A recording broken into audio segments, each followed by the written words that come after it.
ప్రభునందు ప్రియమైన దేవుని బిడ్డలకు మన ప్రభైన యేసు క్రీస్తు నామున శుభములు కలుగునుగాక. ఈ యొక్క ఉదయకాల సమయమందు దేవుని యొక్క వాక్య ధ్యానము కొరకు పరిశుద్ధ బైబిల్ గ్రంథం నుండి యెషయా గ్రంథము 9వ అధ్యాయాన్ని ధ్యానం చేసుకుంటూ ఉన్నాం.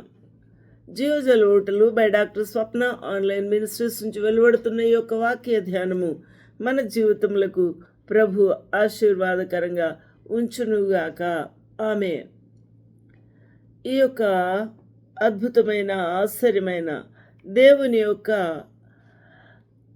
కృపను బట్టి ప్రభు మనకు అనుగ్రహించబడి ఉన్నాడు అనే సత్యాన్ని ఈ లేఖనాలు మనతో మాట్లాడుతూ ఉన్నాయి. యెషయా గ్రంథము 9వ అధ్యాయం చూస్తున్నప్పుడు ఏలయనగా మనకు శిశువు పుట్టెను.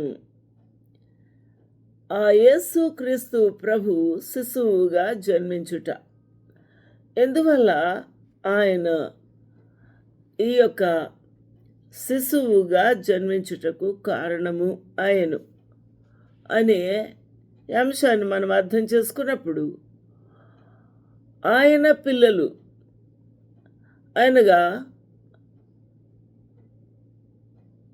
ఆయన పిల్లలు రక్తమాంసములలో పాలివారాయను. ఈ విషయాన్ని మనం అర్థం చేసుకుంటే ఆయన కూడా రక్తమాంసములలో పాలివాడు ఆయను. ఎంత బాగుంది! అనగా మనల్ని కలుసుకోవాలి అనగా, మనతో మాట్లాడాలి అనగా, మనకు ఆ ప్రభు యొక్క ప్రేమను లేక ఆయన సహవాసాన్ని అందించాలి అని అనగా, అక్కడ చాలా కష్టమైన పరిస్థితి ఏర్పడింది. పాపం వలన అగాధము ఏర్పడింది. అందువలన ఈ యొక్క అగాధములో ఉన్న మానవుని పైకెత్తుటకు ఆ ప్రభు తన యొక్క ఏకైక కుమారుడు, జనతైక కుమారుడు అని కూడా మనము అనవచ్చు. ఏకైక కుమారుడు ఈ లోకమునకు ఈవిగా, శిశువుగా మనకు అనుగ్రహించబడెను. ఈ విషయాన్ని మనం అర్థం చేసుకోవాలి అని అంటే, మనము నిత్యమైన విమోచనకు కారకుడు కావాలి. కాబట్టి విమోచన మనకు అనుగ్రహించుటకు అతడు ఒక రక్త మాంసముల శరీరధారిగా మనవలే ఆ ప్రభు ఈ లోకమునకు రావలసి వచ్చింది. అందువలన ఆ ప్రభు పాపము వలన మానవుని ఆ అపవాది చెరలో ఉంచుకొని ఉండుటను బట్టి మనము పాపపు బంధకాల్లో కట్టుబడి ఉంటుండగా చెరలోనున్న వారిని విడిపించుటకు అనే మాట మనము యెషయా ప్రవక్త మాట్లాడుతున్నాడు. ఆ ప్రభు ఈ లోకానికి రావడానికి ముఖ్యమైన కారణము బీదలకు సువార్త ప్రకటించుటకు ఆయన ఈ లోకమునకు వచ్చి ఉన్నాడు. చెరలో ఉన్న వారిని విడిపించుటకు, కాడి మాను మోకులు తీయుట కొరకు ఆ ప్రభు ఈ లోకానికి వచ్చినట్టుగా మనము దేవుని యొక్క లేఖనాల్ని తరిచి చూసినప్పుడు మనకు అర్థమవుతుంది. కాబట్టి ఆ ప్రభు ఆయన నిత్యుడగు సర్వశక్తి గల ఆ ప్రభువే, ఆయనే ఒక శిశువుగా రక్త మాంసములు కలవాడుగా ఈ లోకమునకు మనవలే ఈ లోకములో జన్మించుటకు మరియను ఎంపిక చేసుకొని ఈ లోకమునకు శిశువుగా జన్మించుట మనము చూస్తూ ఉన్నాం. ఎందువలన అని మనం అర్థం చేసుకున్నప్పుడు, ఇక్కడ మనకు ఒక మరణ శాసనము వ్రాయబడింది. హెబ్రీలకు రాసిన పత్రికలో చూస్తాం. అది ఆ మరణ శాసనము హెబ్రీ 9:16 చూసినప్పుడు మరణ శాసనము ఎక్కడ ఉండును అనగా మరణ శాసనము ఆ పండు తిను దినము నిస్సముగా చచ్చదు అనే మాట. కాబట్టి మానవుడు చచ్చిన స్థితిలో ఉంటుండగా ఆ శాసనమును వ్రాసినవాడు ప్రభువే. కాబట్టి ఆ శాసనము వ్రాసిన వాని యొక్క మరణము అవశ్యము. కాబట్టి 16వ వచనము హెబ్రీ 9:16 ప్రకారంగా, where a testament is there must also of necessity be the death of testator. కాబట్టి ఎవరైతే ఈ యొక్క ఆజ్ఞను వ్రాసి ఉన్నారో, మరణ శాసనమును వ్రాసి ఉన్నాడు, ఆ మరణము శాసించిన వాని యొక్క మరణము కూడా అక్కడ అవశ్యము. కాబట్టే ఆ మరణాన్ని, ఆ శిక్ష విధించిన ప్రభువే పొందుకొనుటకై ఈ లోకమునకు వచ్చి ఉన్నాడు. వీలునామా ఎప్పుడు చెల్లుతుంది? వీలునామా వ్రాసిన వాని యొక్క మరణము తర్వాత. అదే రీతిగా మన ప్రభువు రాసిన చేవ్రాలు ఆయన నెరవేర్చుకోవాలి. కాబట్టి ఆయన మరణము పొందక తప్పలేదు. ఇందుచేత మొదటి నిబంధన ఆ ఆజ్ఞ ఉల్లంఘించినప్పుడు మరి రక్తముతోనే తిరిగి ప్రభు యొక్క ప్రతిష్ఠింపబడుట జరగాలి. అనగా దేవునికి మనకు ఉన్న సహవాసము, రక్త సంబంధము ఈ నిబంధన ద్వారా రక్త ప్రతిష్ఠ లేకుండా జరగదు. కాబట్టి రక్తము లేకుండా బడలేదు. హెబ్రీలకు రాసిన పత్రికలో పౌలు భక్తుడు 9:18 ఈ విషయాన్ని చెప్పి ఉన్నారు. అందువల్ల ఆయన మనకు శిశువుగా జన్మించవలసి వచ్చింది. ఎందుకనగా ప్రతి ఆజ్ఞను ప్రజలతో చెప్పిన తర్వాత ఆయన నీళ్లతోనూ రక్తము గల గొర్రె బొచ్చులతోనూ హిస్సోపుతోనూ కోడల యొక్కయు మేకల యొక్కయు రక్తమును తీసుకొని ప్రోక్షించుట అనేది జరిగింది. అది మొదటి నిబంధన. అయితే ఈ నిబంధనలు క్రీస్తు ప్రభువు తన స్వరక్తముతో, ఆయన దేవుడు మీ కొరకు విధించిన నిబంధన రక్తమిదే అని చెప్పుచూ ఆ యొక్క కోడల రక్తమును ఏ విధంగా ప్రోక్షించి ఉండుట జరుగుతూ ఉందో పాత నిబంధన పద్ధతిలో, ఇక్కడ క్రీస్తు ప్రభువే తన ప్రశస్తమైన రక్తము ద్వారా ఆయనే స్వయంగా ప్రధాన యాజకుడుగా, ఆయనే ప్రశస్తమైన గొర్రె పిల్లగా ఆయన వధించబడ్డాడు. అందువలన ఇక్కడ ధర్మశాస్త్ర ప్రకారముగా విధి నిర్వహణ చేయుటలో, దానిని నెరవేర్చుటలో ప్రభు తన్ను తానే సమర్పించుకున్నట్టుగా చూస్తున్నాము.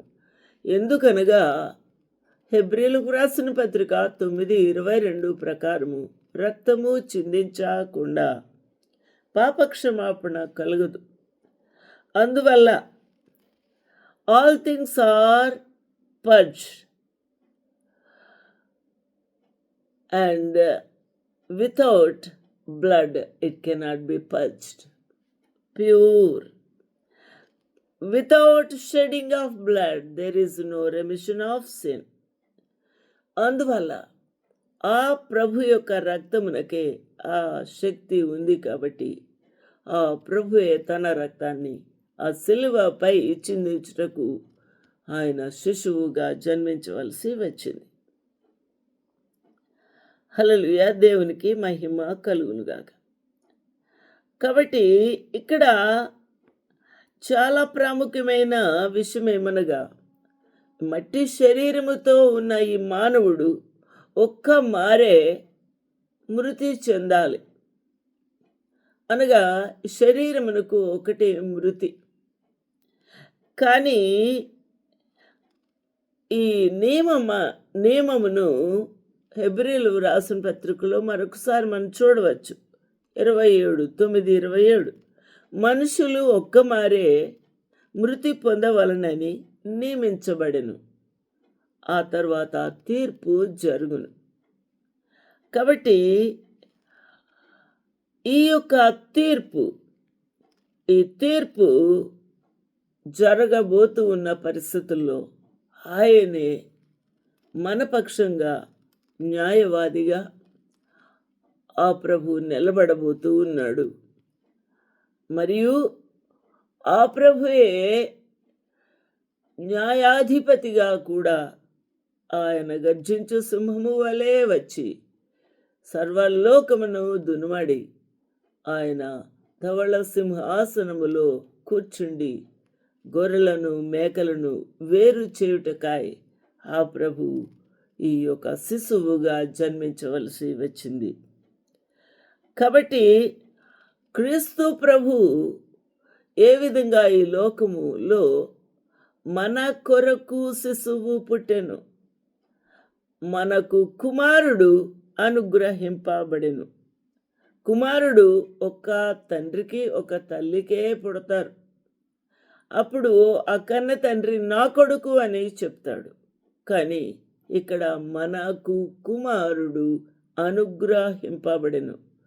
కుమారుడు విమోచకుడు కాబట్టి చెరకు బందీలుగా ఉన్న మనల్ని విడుదల చేయుటకు ఆయన షూరిటీ ఇచ్చుటకు దాని యొక్క రుసుము పెనాల్టీ కట్టుటకు ఆ యొక్క చెర నుండి విడుదల చేయుటకు క్రీస్తు ప్రభు కుమారుడుగా మనకు అనుగ్రహింపబడెను. సర్వలోకమునకు కుమారుడు. క్రైస్తవులకే కుమారుడు కాదు, యూదులకు కుమారుడు కాదు, ముస్లిమ్స్కు ఒక్కరికే కాదు. యేసుక్రీస్తు ప్రభు శిశువుగా ఈ లోకములో 1992 సంవత్సరాల క్రితమే ఆ యొక్క దావీదు గ్రామములో బెత్లెహేము అను ఊరిలో ఆయన జన్మించి ఉన్నారు కదా. ఆ ఆధారాలు అన్నీ కూడా మనకు చరిత్రలో రుజువు చేస్తూ ఉన్నాయి. అయితే ఈ క్రీస్తు ప్రభు మన కొరకు జన్మించి ఉన్నాడు. ఏ విధంగా? కుమారునిగా. మన కొరకు ఒక భరోసా ఇచ్చుటకు, విమోచించుటకు, విడుదల చేయుటకు, రుసుము చెల్లించుటకు మనల్ని ఆయన ప్రాణమునే పణముగా పెట్టి మనల్ని బయటికి తీసుకొని వచ్చి తనతో కూడా ఉండుటకై, నిత్య జీవం ఇచ్చుటకై, పరలోక మహిమలో చేర్చుటకై క్రీస్తు ప్రభు మన కొరకు ఈ లోకమునకు వచ్చి రక్త ప్రోక్షణ చేయుటకై శిశువుగా వచ్చి ఉంటున్నాడు. ఎందుకనగా 28 వచనములో చూస్తే క్రీస్తు కూడా అనేకుల పాపములను భరించుటకు, ఆయన ఒక్కరికే పాపక్షమాపణ కలగాలని కోరుకోలేదు, కానీ అనేకులు సర్వలోకము కొరకు ఆ ప్రభు ఈ లోకమునకు వచ్చి ఉన్నాడు. ఇదిగో లోక పాపములను మోసుకొని పోచున్న దేవుని గొర్రెపిల్లగా బాప్తిస్మమిచ్చి యోహాను భక్తుడు యోర్దాను నదిలో ఉన్నప్పుడు ఆయనకు గొర్రెపిల్లగా కనబడుతూ ఉన్నాడు. ఆ ఒడ్డులో నుండి వస్తూ ఉన్న ఆ యేసు క్రీస్తు ప్రభు 30 సంవత్సరముల వయసులో ఇక్కడ ఒక శిశువుగా మనము ఆ యొక్క యెరూషలేము రాజనగరిలో రారాజుగా పరిపాలించుటకై ఆయన బెత్లెహేము అనే ఆ దావీదు ఊరిలో ఆయన జన్మించి మన కొరకు ఈ లోకమునకు దిగి వచ్చి ఉన్నాడు. ఎందుకనగా అనేకుల పాపములు భరించుటకు ఒక్కసారే అర్పింపబడ్డాడు. తన కొరకు కనిపెట్టుకొని ఉండు వారి రక్షణ నిమిత్తము ఎంతమంది ఆయన కొరకు యేసుక్రీస్తు ప్రభువు విమోచకుడుగా రానున్నాడు. అది కన్యక గర్భము దాల్చుట ద్వారా జరగబోతుంది యేసయ్య మొద్దు నుండి అని ఎన్ని ప్రవచనాలు ఉన్నాయో అవన్నీ నెరవేరాలని ఎదురు చూస్తూ ఉన్నారు. అందువల్ల యెషయా గ్రంథము 11:1 యెషయా మొద్దు నుండి చిగురు పుట్టును, వాని వేరుల అంకురము నుండి వాని వేరుల నుండి అంకురము ఎదిగి ఫలించును.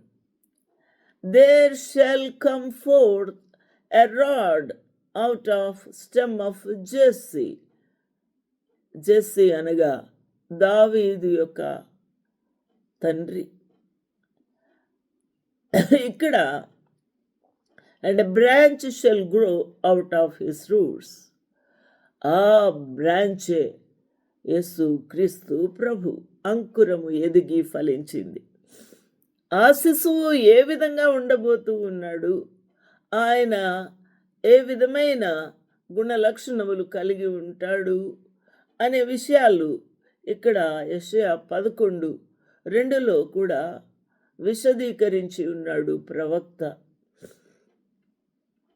యెహోవా ఆత్మ జ్ఞాన వివేకములకు ఆధారమగు ఆత్మ. ఈ బాలుడు శిశువు కుమారుడుగా జన్మించిన ఆ యేసుక్రీస్తు ప్రభు జ్ఞాన వివేకములకు ఆధారమగు యెహోవా దేవుని ఆత్మ కలిగి ఉంటాడు.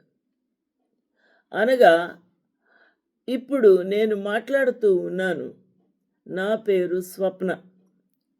నా శరీరము నాలో ఉన్న సకలమైన ఈ యొక్క వాక్కును అందించుటకు జరగవలసిన ప్రక్రియ అంతా కూడా శరీరంలో జరుగుతూ ఉండగా దీనికి ఆలోచన చెప్పి ఈ ఆత్మ ప్రేరేపణతో పలికించుచున్న ఈ పలుకులు మనము వింటూ ఉన్నాం. అనగా నా లోపల ఆత్మ దేవుడు ఇచ్చిన ఈ యొక్క గొప్ప బహుమానము. నా లోపలే మనస్సు ఉంది. నా శరీరమే ఈ మనస్సును ఆత్మను కూడా కలిగి ఉన్నాయి. కాబట్టి ఈ ముగ్గురు కూడా శరీరమును విడదీస్తే ఆత్మ నిలవదు, మనస్సు నిలవదు. అందువలన మన్నైనది వెనకటి వలనే మరలా భూమికి చేరును, ఆత్మ దాని దయచేసిన దేవుని యొద్దకు మరలా పోవును. కాబట్టి అందువల్ల ప్రసంగి 12వ అధ్యాయంలో కూడా చెప్తాడు, వెండి తాడు విడిపోవును, బంగారు గిన్నె పగిలిపోవును, దారి యొద్ద ఆ యొక్క చక్రము పగిలిపోవును. కాబట్టి వెండి తాడు అనగా ఈ యొక్క ప్రాణము లేక మనస్సు వెళ్ళిపోతుంది. ఈ యొక్క ధార అనగా ఈ భూచక్రములు, మన యొక్క భ్రమణములు, మన యొక్క ఆయుష్లో ఈ భూమి మీద నీ యొక్క శరీరము ఇక్కడే పగిలిపోతుంది. ఆత్మ ఈ యొక్క బంగారు గిన్నె దేవుని యొద్దకు తిరిగి మరల అనే మాట చాలా అద్భుతమైనది. మరలా తిరిగి చేరును. ఆత్మ దాని దయచేస్తున్న దేవుని యొద్దకు. ఇక్కడ మనకు కుమారుడు అయిన యేసుక్రీస్తు ప్రభు ఆత్మస్వరూపైన వాడు అమ్మ గర్భములోకి పరిశుద్ధాత్మ శక్తి ద్వారా వచ్చి మన కొరకు ఈ లోకములో 33.5 సంవత్సరములు జీవించి తన ప్రాణము ఈ విమోచన క్రయధనము చెల్లించి మనకు విడుదల ప్రకటించి ఆ ప్రభు ఆ యొక్క మరణమును గెలిచి పరలోకమునకు ఎక్కి వెళ్ళి ఉన్నారు. ఇది సత్యము. ఆధారాలు సర్వలోకమంతా కూడా రికార్డ్ అయి ఉన్నాయి. ఎవరు దీనిని డినై చేయడానికి లేదు. అందువలన ఆ ప్రభు సర్వలోక మానవుల కొరకు ఒక్కసారే తన యొక్క ఈ పాపములన్నీ కూడా తన యొక్క భుజము మీద భరించుకొని మోసుకొని వాటిని ఆయన మీద పాపి యేసు క్రీస్తు ప్రభు పాపిగా మార్చబడి ఆ పాపములతో ఉన్న యేసును ఆ సిలువకు శిక్ష విధించుటకు ఎక్కించి ఉన్నారు. ఇప్పుడు పాపములు భరించుచు ఉన్న యేసు మన కొరకు శిక్ష విధించబడ్డారు, కానీ మనము కాదు. అనగా మనకు బదులుగా ఆ ప్రభు మరణ శిక్ష భరించి ఉన్నారు. మన పైన మరణము కొట్టివేయబడింది. అదైతే జరిగింది, కానీ నువ్వు అంగీకరించాలి. క్రీస్తు ప్రభుని నీ హృదయమును తెరిచి విశ్వసించి ఆయన నీ కొరకు దిగివచ్చి ఉన్న ప్రభు ఈ గొప్ప ఘనకార్యము చేసి ఉన్నారని నువ్వు అంగీకరిస్తేనే, ప్రభు యొక్క రక్తధారలు నిన్ను కడిగితేనే అప్పుడే నువ్వు ఆ పరలోక రాజ్యములకు నువ్వు వారసుడు అవుతావు. నీ పాపములు ఇక్కడే కొట్టివేయబడతాయి. తీర్పు లేదు, ఇక మరణము అవసరము లేదు. మరణం అనగా నరకం. శరీరములు అందరు రాలిపోవలసిందే, కానీ ఆత్మ ఇక రాలనవసరం లేదు. నిత్య జీవము కలిగి ప్రభు వద్దకు చేరుతుంది. దేవునికి మహిమ కలుగునుగాక. కాబట్టి తన కొరకు అనగా యేసు కొరకు విమోచకుని కొరకు ఆ యొక్క విడుదల కొరకు వేచి ఉండి ఉన్నారు పూర్వ భక్తులు అందరూ. వారి కొరకు ప్రభు ఈ లోకానికి రాని వచ్చారు. ఇప్పుడు 1992 సంవత్సరాలైంది. ఇంకా ప్రజలు ఈ లోకంలో ఉన్నారు, కొన్ని బిలియన్స్ ఆఫ్ పీపుల్. వీరి కొరకు ఇంకా ఈ రక్షణ కార్యము, ఆ విమోచకుని రాక మీ కొరకే నిలిచి ఉంది. మీరు అంగీకరించాలని, ఆ ప్రభుని అందుకోవాలని, ఆ రక్షణ మీ కొరకు వేల చెల్లించి ఉన్నారు. కాబట్టి ఆ రక్షణ భాగ్యమును మీరు అందుకుంటే మీరు ఎంతో ఉన్నతమైన ఆ నిత్య జీవమును, నిత్య తండ్రికి వారసులుగా, నిత్యము జీవించు కుమారులుగా మీరు మార్చబడతారు. ఎంత గొప్ప భాగ్యం ఇది! ఆలోచన చేద్దాం. హల్లెలూయా. So Christ was once offered to bear the sins of many, and unto them that look for him shall he appear the second time without sin unto salvation. కాబట్టి రక్షణ కొరకు, విమోచన కొరకు, విడుదల కొరకు యేసు క్రీస్తు ప్రభు మన కొరకు శిశువుగా జన్మించి ఉన్నారు. అందువల్ల ఈ యొక్క యెషయా 11:2లో ఆ ప్రభు ఆలోచన బలములకు ఆధారమగు ఆత్మ, తెలివిని యెహోవా ఎడల భయభక్తులను పుట్టించు ఆత్మ అతని మీద నిలుచును. ఎందుకు? దేవుని యొక్క అనగా తండ్రి అయిన యెహోవా దేవుని యొక్క ఆత్మ అతని లోపల ఉంది. పైన ఈ శిశువు యొక్క దేహము యేసు అను పేరు కలిగి ఉన్నాడు. కాబట్టి నాకు 2 పేర్లు ఉన్నాయి. ఒకటి డాక్టర్ స్వప్న అని పిలుస్తారు. అప్పుడు నేను ఎస్ మేడం అంటాను, లేతే పలుకుతాను, రెస్పాండ్ చేస్తాను. కుమారి అని కూడా మా సొంత గ్రామంలో పిలుస్తారు. అప్పుడు కూడా ఎస్ నానమ్మ, అమ్మమ్మ, లేకపోతే చిన్నమ్మ, అక్క అంటాను. రెండూ ఒకటే. 2 పేర్లు వేరు వేరు అయినప్పటికీ వ్యక్తి ఒకటే, ఒక్కరే. ఈ రోజున యేసు క్రీస్తు ప్రభువును, తండ్రి అయిన యెహోవా దేవుని యొక్క ఆత్మను, పరిశుద్ధాత్మ దేవుని వేరు చేయలేము. ముగ్గురు వేరు చేయబడరు. కాబట్టి ఒకరితో ఒకరు అనుసంధానమై వారు ఈ యొక్క రక్షణ, విమోచన, ఈ యొక్క సృష్టి కార్యము చేసి ఉన్నారు. యేసు క్రీస్తు ప్రభు అంటాడు, నేను ప్రధాన శిల్పినై ఉన్నాను. సృష్టి ఆరంభములు యెహోవా దేవుడు వాక్కుతో ఈ యొక్క కార్యము చేస్తూ ఉండగా ప్రధాన శిల్పినై ఉన్నాను, అక్కడే ఉన్నాను. అర్థం చేసుకుందాం. ప్రధాన శిల్పి మౌనంగా ఉండడు, పని చేస్తాడు, చెక్కుతాడు. ఆయన కన్ను ఆర్పకుండా శిల్పం వైపే చూసి చెక్కుతాడు. కాబట్టి ప్రధాన శిల్పి ఇక్కడ దేవుని యొక్క వాక్కు అనగా తండ్రి అయిన దేవుని యొక్క వాక్కు ఆత్మస్వరూపి. ఎంత బాగుంది.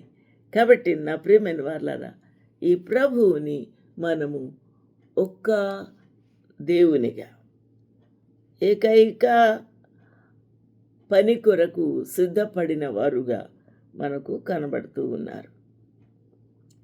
హల్లెలూయా, దేవునికి మహిమ కలుగునుగాక. The Spirit of the Lord shall rest upon him, the Spirit of wisdom and understanding, the Spirit of counsel and might, the Spirit of knowledge and of the fear of the Lord will be upon him. ఎంత గొప్ప దేవుడు. And shall make him of quick understanding in the fear of God. Hallelujah. He shall not judge after the sight of his eyes, neither reprove after the hearing of his ears. కంటి చూపును బట్టి అతడు తీర్పు తీర్చడు, న్యాయమును బట్టే. కనికర సంపన్నుడై న్యాయం ఏ విధంగా ఉంటే ఆ విధంగానే ఆయన న్యాయము తీరుస్తాడు. ఆయన చూడట్లేదు అనుకోవద్దు. బీదలకు తీర్పు తీర్చును, భూనివాసుల్లో దీనులైన వారికి యథార్థముగా విమర్శ చేయును. తన వాగ్దాండము చేత లోకమును కొట్టును, తన పెదవుల ఊపిరి చేత దుష్టులను చంపును. హల్లెలూయా. మౌనంగా ఉండడు దేవుడు. ఆయన న్యాయమూర్తి. ఊపిరితోనే ఆయన వాగ్దాండము చేస్తాడు. ఆ వాగ్దాండము చేత లోకమును కొట్టబోతూ ఉన్నాడు. ఇక దీర్ఘ శాంతము లేదిక. అప్పటికి న్యాయమే. ఆలోచన చేద్దాం.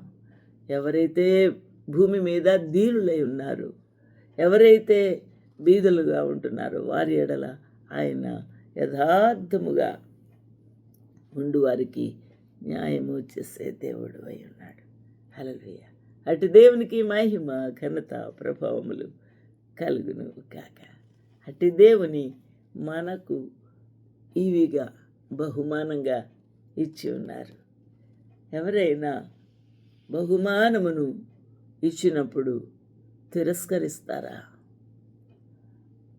మనకు ఆ సజీవుడు అయిన విమోచకుడు అయిన ఆలోచన ఆశ్చర్యకరుడు అయిన అంత గొప్ప దేవుని ఈవిగా ఇస్తున్నప్పుడు అందుకుంటావా? ఆలోచన చేద్దాం. అనేకులు ఈ జ్ఞానము లేక విసర్జించు ఉన్నారు. ప్రభు మనకు సహాయం చేయను గాక. ప్రార్థన చేద్దాము. అయ్యా నన్ను క్షమించు అని అడుగుదాము. నేను తెలియక నిన్ను దూరముగా పెట్టి ఉన్నాను, విసర్జించి ఉన్నాను, క్షమించు.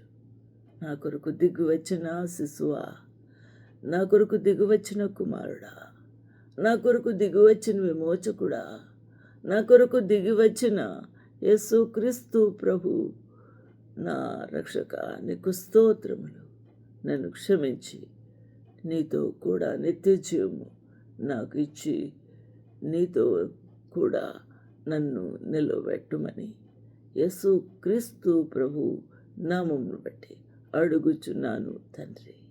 ఆమేన్, ఆమేన్, ఆమేన్. ప్రభు మిమ్మల్ని దీవించును గాక. ఆమేన్. ఇంకా క్రీస్తు ప్రభు యొక్క జన్మ రహస్యముల గురించి ఏమి లేఖనాలు బోధిస్తున్నాయో వాటిని గురించి నేర్చుకుందాము. ప్రభు మనకు సహాయం చేయలాగున మీరు వాక్యం విని ప్రిస్క్రైబ్ చేయండి, అనేకులకి షేర్ చేయండి, ఆశీర్వాదము పొందండి. ప్రభు మిమ్మల్ని దీవించును గాక.